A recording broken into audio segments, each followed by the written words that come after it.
This day in sports history. This episode is brought to you by the Sterling Soap Company. I'm a big fan of shave soap. I've been using different brands for years, and I recently gave Sterling's shave soaps a try, and I've been very happy with the results. Sterling's shave soaps give you a great lather and a frictionless feel that allows the razor to glide right over the skin for a super close shave.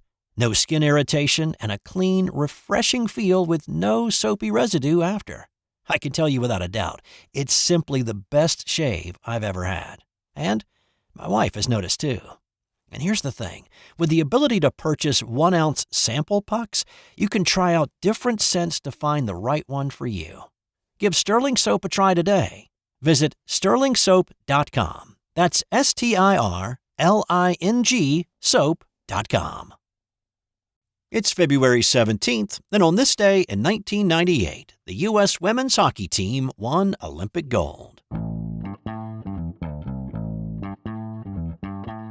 The 1998 Olympics in Nagano, Japan was the first in which women's hockey was a medal sport, and I talked about the first matchups in these games a few weeks back, games that were complete and utter blowouts between two disparate teams. That was not the case on this night.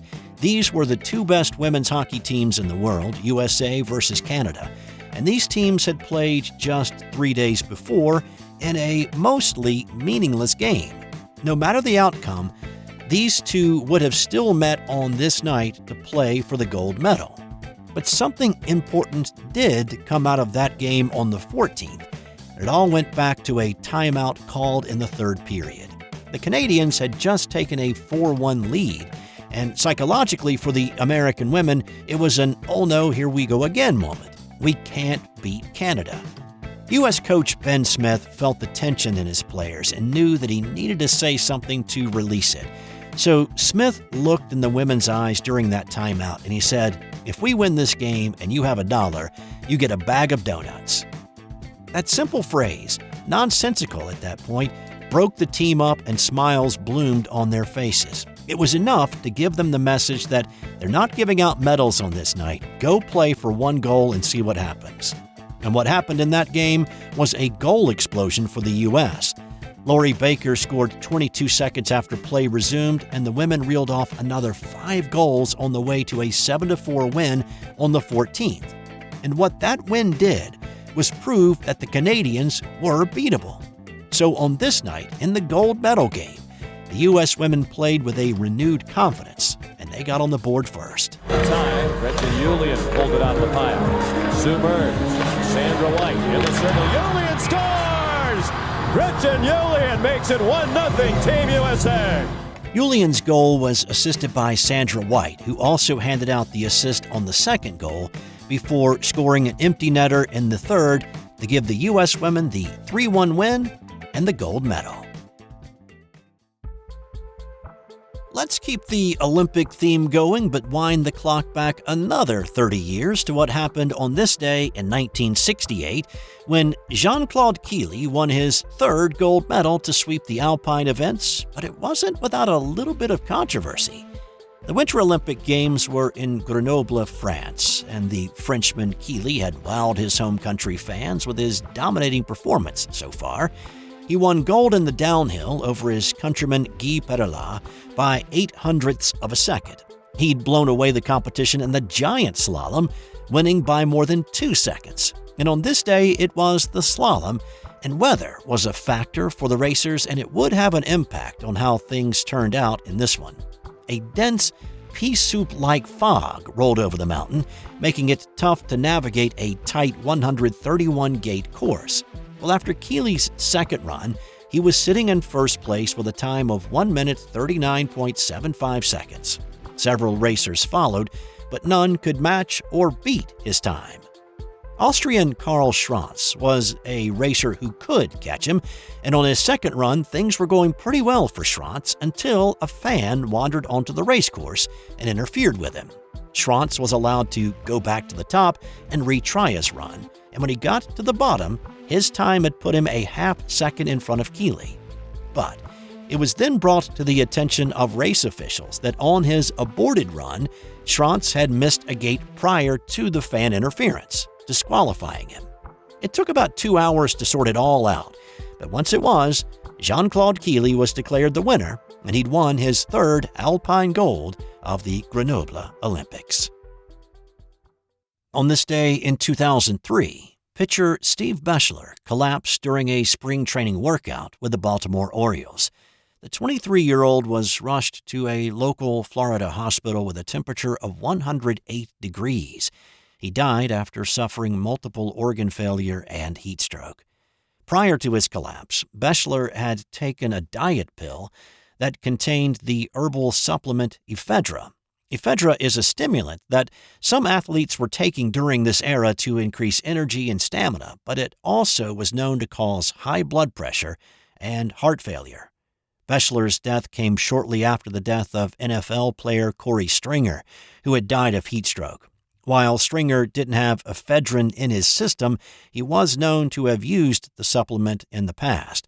Stringer's death led to the NFL banning the product. Bechler's tragic passing on this day had the same result in Major League Baseball. The FDA banned the sale of products containing ephedra in 2004. On this day in 2001, Charlotte Hornets guard Baron Davis sank the longest shot in an NBA game. Nashburn, who could run the baseline. Davis, that'll be counted on a shot attempt. Oh! It's got to go! It counts! It's good! Baron Davis has just voted in from 92 feet away, a three-point goal by the Hornets. And that's why you take those type of opportunities if you never know when it's going to go down, and this just a heave at the end of the clock. Oh my, look at this. Swish! It was actually measured later at 89 feet, and it is still the longest shot in NBA history. Davis's nearly full-court heave came at the end of the third quarter against the Milwaukee Bucks at the Bradley Center, and it gave the Hornets a 76-67 lead on the way to a 10-point win that night. Hey, I needed to call a quick timeout to let you know that we're giving away a $50 gift card to Homefield Apparel. Have a favorite college sports team? Of course you do. You're listening to a sports podcast. Well, Homefield Apparel has all the great gear so you can support your team in style. Jerseys, hoodies, hats, and a whole lot more are available in your team's colors and insignias. So go to sportshistorynetwork.com/giveaways for your chance at a $50 gift card to Homefield Apparel. I've also put a link in the show notes. Now, let's get back out there. We've got more of this episode to do. On this day in 1924, Johnny Weissmuller broke the 100-meter freestyle swimming record. Weissmuller was not yet a household name at this point, but he soon would be. Not for what he did in the pool, but for what he did on the silver screen. He was the original Tarzan, but before that, he was a world-class swimmer and a 5-time Olympic gold medal winner. On this day, Weissmuller broke his own 100-meter freestyle record in Miami, swimming the distance in 57.4 seconds. Now, that is a lot slower than today's world record.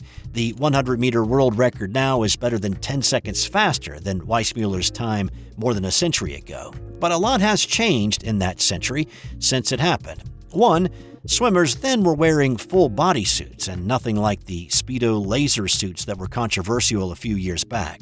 The full-body swimsuits of 1924 had a lot of drag. Entry into the pool was from the pool edge instead of an elevated starting block. The flip turn wouldn't come into fashion for another decade. So to really put into perspective what Weissmuller did on this day 101 years ago, you have to understand that his record that he set on this day would not be bested for another 10 years. And really, the only reason it was broken then was due to advances in pool design and other technology advances. Without a doubt, Weissmuller was the most dominant swimmer in the world in the first quarter of the 20th century, and he put his stamp on that a century ago. Now, if this is the first time you're hearing the name Johnny Weissmuller, that's understandable, but you most certainly are familiar with Tarzan and his trademark jungle yell. Well, Weissmuller is the guy who played the iconic jungle vine swinger in 12 movies between 1932 and 1948, yodeling his way into movie history.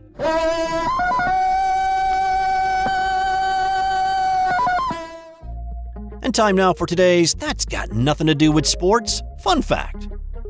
There are very strict rules for beer served during Oktoberfest in Germany. First, all beers served must comply with the standards of the 1516 German purity law, which states that only water, barley, and hops can be used in the brewing process. Also, only beers brewed by one of the 6 breweries within Munich's city limits are allowed to be served.